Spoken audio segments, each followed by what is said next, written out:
Palakkad ചാലിശ്ശേരിയിൽ police ഓടിച്ചപ്പോൾ മതിൽ ചാടിയ ഗുണ്ട വീണ് കാലൊടിഞ്ഞു. തിരുമിറ്റക്കോട് സ്വദേശി ജുബൈറാണ് പോലീസിനെ കണ്ട് ഓടിയത്. ഓടുന്നതിനിടെ മതിലെടുത്തിയാടുമ്പോൾ താഴേക്ക് വീഴുകയായിരുന്നു. ശ്രീകുമാരൻ പാലക്കാട് നിന്ന് ചേരുന്നു കൂടുതൽ വിവരങ്ങളുമായി. ശ്രീത്ത്, എപ്പോഴായിരുന്നു ഈ സംഭവം? എന്താണ് ഇയാളുടെ ഒരു പശ്ചാത്തലം? പ്രജിൻ, ഇയാൾ ഒരു 8ഓളം കേസിലെ പ്രതിയാണ് എന്നാണ് ഷൊർണൂർ ഡിവൈഎസ്പിയുടെ നേതൃത്വത്തിലുള്ള അന്വേഷണ സംഘം അറിയിക്കുന്നത്. എന്തായാലും ഇയാളെ വിവിധ മോഷണ കേസുകളിലും അതുപോലെ തന്നെ പല ഗുണ്ടാ കേസുകളിലും ഇയാൾ പ്രതിയാണ്. ഇയാൾക്കെതിരെ വാറണ്ട് ഉണ്ടായിരുന്നു.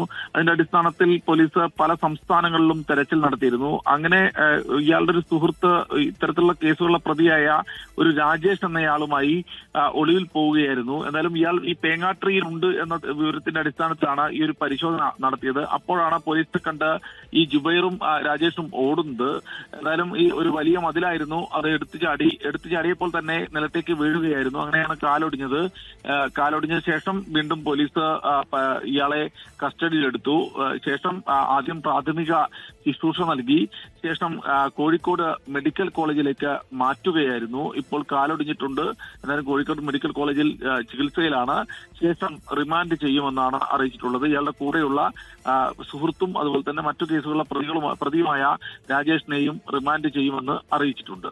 ശ്രീകുമാരനാണ് പാലക്കാട് നിന്ന് വിശദാംശങ്ങൾ നൽകിയത്. ലോകത്തെവിടെയായാലും ഏത് സമയത്തും 24 വാർത്തകളും ഓഗ്മെന്റഡ് റിയാലിറ്റി പാക്കേജുകളും എക്സ്പ്ലെയിനറുകളും വിശദമായി കാണാൻ ഞങ്ങളുടെ യൂട്യൂബ് ചാനൽ നിങ്ങൾക്ക് സബ്സ്ക്രൈബ് ചെയ്യാം.